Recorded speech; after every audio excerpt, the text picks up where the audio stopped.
known today as Israel and Palestine. Their origins trace back at least 3,000 years.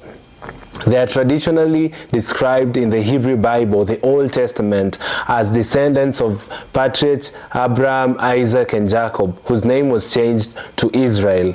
Archaeology and historical studies suggest that the Israelites emerged from earlier Canaanite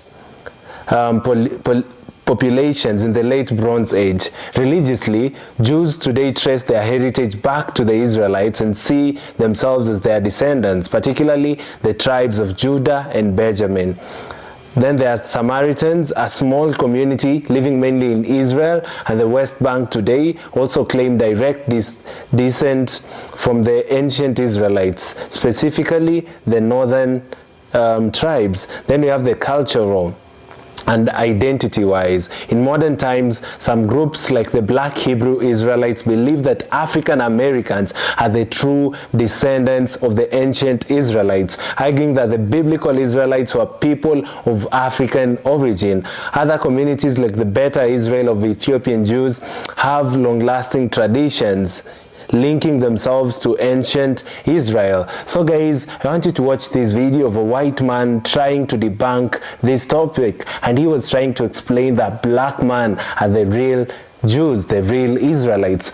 Let's listen in to what he had to say. Once the video is done, we will get back and do a critical analysis about the same. Let's watch this together, family. Hello and welcome to Whoever You Thought You Were, You're a Jew, the TV show that teaches the ignored truths of history. We also teach this concept over here, and we try to get away from this one, the golden calf. Today's show is called Race, and I can't think of a subject where the expression the ignored truths of history is more apt than this one. When we talk about race, we're talking about that group of people that white people sometimes call niggers. I wonder how many of you actually know what that word means. You will by the end of this show. Now, if I were to tell you that blacks once had a great culture which exceeded the culture of whites, you'd probably find that pretty incredible. But we're talking about the ignored truths of history. Those of you who've been watching this show may perhaps recall that several weeks ago we talked about the fact that most of the Jews alive in the world today may actually be descendants of Russian converts.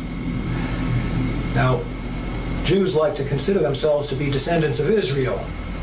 So the facts that Russia was once a Jewish nation for 500 years, in fact, and that most Jews who are alive today may be more closely descended from Attila the Hun than from King Solomon, these are facts which are just glaring facts, and it's incredible that such things could be ignored. And the question of how such things could be ignored has an answer, and the answer is collusion. All the parties involved have silently agreed, even perhaps without ever talking to each other, they've silently agreed to just not discuss this subject. In the case of the Russian Khazar Jews, it's embarrassing and frightening to Jews to consider the possibility that they may actually be descendants of converts and may have very little Israeli blood in them. In the case of the Russians, it's a horrendous embarrassment to them to admit that for 500 years in the Middle Ages, Russia was a Jewish nation. So they just ignore it. It's collusion. Now, if I were to tell you that blacks, for as many centuries as whites have been superior, if you want, in the Western world, that for just as many centuries blacks were superior, you'd probably find that hard to believe. And you'd wonder how such a fact could be hidden. And the answer is, again, collusion. The whites wouldn't want to admit such a thing, because whites like to feel superior and like to think that their superiority is somehow permanent, decreed by God. As for blacks, if you look into the black civilizations that we're going to take a look at momentarily, you find something pretty interesting. You find that those civilizations actually arose as Jewish civilizations, later to become Islamic civilizations. Now, we live in a nation where blacks are taught that whitey got ahead by being a liar and a thief. So today's so-called black leaders get on the air and proclaim that the way to get ahead in America is for the black man to be a better liar and thief than Whitey. I don't know about you, but I've thought about this matter, and there's no question in my mind as to where these so-called black leaders come from. They were put up there by Whitey. Now, I'm not going to name any names. But the truth of the matter is that the roots of black greatness historically lay in Judaism and Islam. So the blacks who are teaching today that the answer to the question, how do you get ahead, is get the money, dollar bill, y'all. You folks know who I'm talking about, and that's what they teach. They don't want to hear any talk about God. For these people, the dollar bill, y'all crowd, the realization that black greatness in the past lay in roots which go into Judaism and Islam is not really what they want to hear. So they just ignore it. As for the blacks in this country who are not dollar bill, y'all people, we find that most of them are members of Christian churches, which is a good thing, except for the fact that they've been taught since childhood that Judaism and Islam are the enemy. And they've been taught that lesson so well that when they start to hear that the roots of black greatness historically lay in Islam, that's as far as they're going to go with that. They'll take slavery, thank you. So there you have it. Collusion. For Whitey, it's great to keep black down. And for the blacks, it's great to not admit that in the past you were a Jew and later a Muslim. Now we're going to talk about the truths of history, the ignored truths. These truths are known to you if you're a black Muslim in America. You already know this if you're a black Muslim. But if you're a black treated in those whorehouses and condom vending machine buildings that we call public schools, then you probably don't know this. And if you're a white, you almost certainly don't know this. Let's talk a little bit about black history, and let's start with a map. This is a map of the area around the Mediterranean Sea. Up here we have Europe. Here's Africa. I think you can see on your screens that in this area of Africa that I'm pointing to is a desert. This, of course, is the Sahara Desert. The territory to the north is fertile, and the territory to the south is fertile. In fact, it's very fertile. Now let's talk about empires. The first great empire in Western civilization was probably Egypt, over here. Not much is known about the early Egyptian empire. There's lots of speculation. But in the process of time, the empire passed. Israel was great for a short time, but that didn't last either. Now, I don't have to tell you that a great empire arose in Greece. Most historians of intellectual Western history trace the history of Western intellectualism to Greece. Now, the Greek Empire didn't last too long, a number of centuries. One could reasonably ask why Greece became so great and why it was unable to hold on to its greatness. One could write whole books on that subject, and I'm sure that lots of such books have been written. But the fact of the matter is that for whatever reason, the Greek Empire rose, the Greek Empire fell.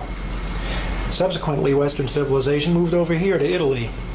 That's, of course, what we now call the Roman Empire. The Roman Empire at its peak stretched from Spain all the way around the Mediterranean, encompassing Arabia and parts of northern Africa. The Roman Empire lasted longer than just about any other, better part of 1,000 years. But in the process of time, Rome passed as well. There was a Persian Empire, which had its roots over here in Persia, actually over here, Iran. The Persian Empire at its peak stretched from Egypt, encompassing most of the Middle East, just about up to Greece.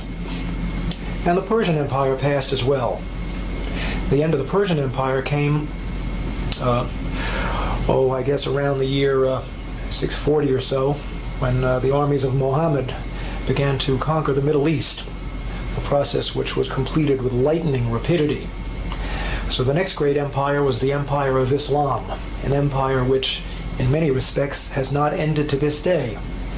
It arose in Saudi Arabia, immediately conquered the entire Middle East, conquered Persia, The Persian Empire was Zoroastrian in religion. They got rid of that, replaced it with Islam. They tried desperately to get into Europe at this end and failed, but what they did do was they came across North Africa, and North Africa fell to the Muslims. It fell quickly, so that by the year 710, they were over here at the Straits of Gibraltar. That was only, about 60 years after the death of Muhammad. It took them only 60 years to conquer the entire Middle East and get over to this point right here. This puts us at the year 710 AD. Now in the year 710 AD, a fellow by this name, let's get him to stand up a little better, Tariq ibn Ziyad, means Tariq the son of Ziyad. Tariq was, I believe, a Moroccan. This is Morocco over here. In other words, he was a Moor, a man from Morocco. This whole North African empire, Islamic empire, came to be called the Moors, or in Shakespeare, the Blackamoors. Sounds like we had some black people there, huh? Tariq took the armies of Islam across the Straits of Gibraltar and landed on the Rock in the year 710 AD. You'll never guess what he did next. He burned the boats. He made up his mind that if his armies of Islam could not conquer Spain, they weren't going home. So he burned the damn boats, and that left them facing one way, which was straight forward. And in the year 710, they swept across the Iberian Peninsula, and they took the land that we now call Spain for Islam. For just about 800 years, until precisely the year 1492, the year Columbus sailed for America. For almost 800 years, Spain was a Muslim country. The army stopped at the Pyrenees Mountains because they couldn't beat the French. In honor of his conquest, they called what is now called the Rock of Gibraltar Jabal al-Tariq, which means the Mountain of Tariq. And the British, in their inimitable way, turned Jabal al-Tariq into Gibraltar. We now had an African Muslim empire which stretched from the Pyrenees Mountains, encompassing all of Spain, Morocco, and the whole north coast of Africa right up to Egypt, and the area south into the Sahara Desert as far as any man cared to stake a claim. This northern African empire, which was eventually headquartered in Spain, went under three names, and here they are. All the same empire, really, but three different names. From 710, the year that the Muslims moved into Spain, up until about the time of the Crusades, this was called the Umayyad Empire. And it wasn't just North Africa, because at that time, up until the Crusades, Islam had a world government. It was one empire, ruled from Damascus, and it was called the Umayyad Empire. But around the time of the Crusades, the Umayyad Empire fell apart into smaller empires. And the empire encompassing Spain and North Africa at that point was called the Almoravid Empire, later the Almohad Empire. These names, Almoravid and Almohad, come from names of tribes, but it was all basically the same region. This area, from Spain, North Africa, all the way to Egypt and well into the Sahara Desert, an area just about the size of Western Europe. Now, around the time of the Crusades, Islam made its way across the Sahara Desert into this fertile sub-Saharan region, and a second Islamic empire arose down here. This empire also went under different names, and here are the names. Originally it was called Ghana, but not the Ghana of today. A huge mass of land, which we're going to show you again in a minute. Later it came to be called the Kingdom of Mali. And finally, at around the time of Columbus, it was called the Kingdom of Songhai, Songhai being the name of an African tribe which conquered the territory. Three different names, but all really the same kingdom. A kingdom comprising the area from Senegal over here, all the way across the fertile sub-Saharan region to Chad, and well into the Sahara Desert. Again, an area almost the size of Western Europe. Now, I don't know if you can see it on your screen, but I'm pointing now to a river. This river flows from the mountains coming originally from Senegal, first east and then south. It's called the Niger River. And along the shores of the Niger River arose a civilization which eventually became the center of civilization in the Western world. Its headquarters was here. This is a city called Timbuktu.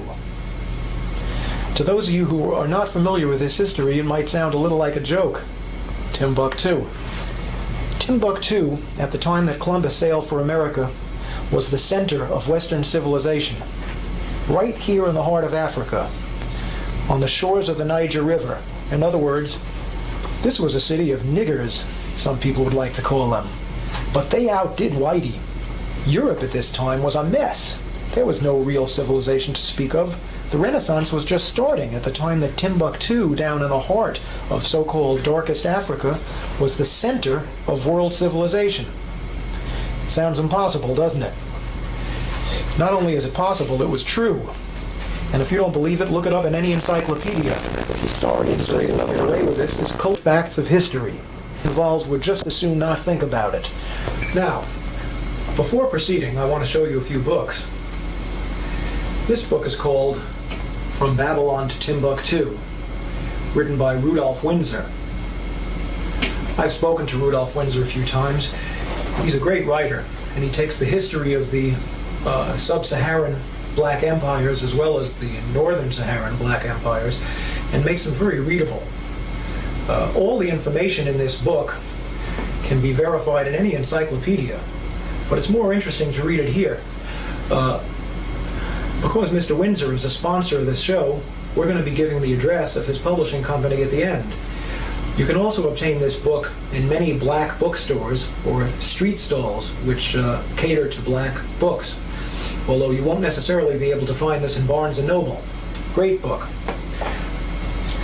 Here's another book which is a big source of information for me. It's called World's Great Men of Color. And this is a book you shouldn't have too much trouble finding in a library or elsewhere.